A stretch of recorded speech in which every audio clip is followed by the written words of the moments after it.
Oggi sono qui, allora avevo il piacere, visto che ci siete voi, siccome io sono nato dentro Casa Arena, io dal nonno al papà, oggi avevo naturalmente il piacere di onorificare il signor Mimmo Arena, proprietario del Madison, a Gran Maestro della Ristorazione.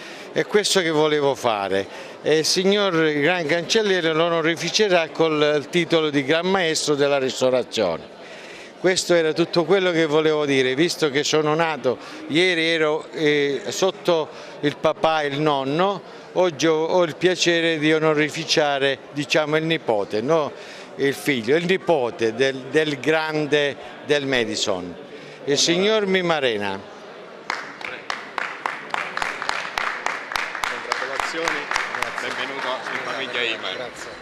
Sicuramente un bel riconoscimento, no? Emozionato così tutto. Sono onorato di questa grande onorificenza, giusto? Non penso di meritare tanto, però grazie a Franco Vaccarella, a tutta la famiglia Imar di questo riconoscimento. Che devo dire, sono profondamente lusingato di questo, grazie. Come operatore del settore un giudizio anche su come si evolve il vostro lavoro, la vostra professione e la vostra professionalità, c'è un'evoluzione anche nei piatti, nella cucina, ecco, chi come meglio di lei ci può dare un parere? Allora, ringraziamo Dio, negli ultimi 10 anni ho visto che il nostro settore ha un grande incremento, un grande fermento. Io penso che sicuramente il turismo e soprattutto nel campo enogastronomico sia la molla principale per incrementare il turismo nella nostra zona. Mancano ancora tante infrastrutture, la professionalità fortunatamente c'è, anche da un punto di vista tecnico, professionale e umano. Quindi qua abbiamo una grande rappresentanza sia nel mondo dei metri, sia nel mondo dei vini, sia nel mondo della gastronomia. Abbiamo 2 grandi istituti alberghieri, 3 addirittura in provincia di Agrigento, quindi Agrigento, Sciacca e Favara, che stanno dando una grande mano e una grande risorsa alla provincia.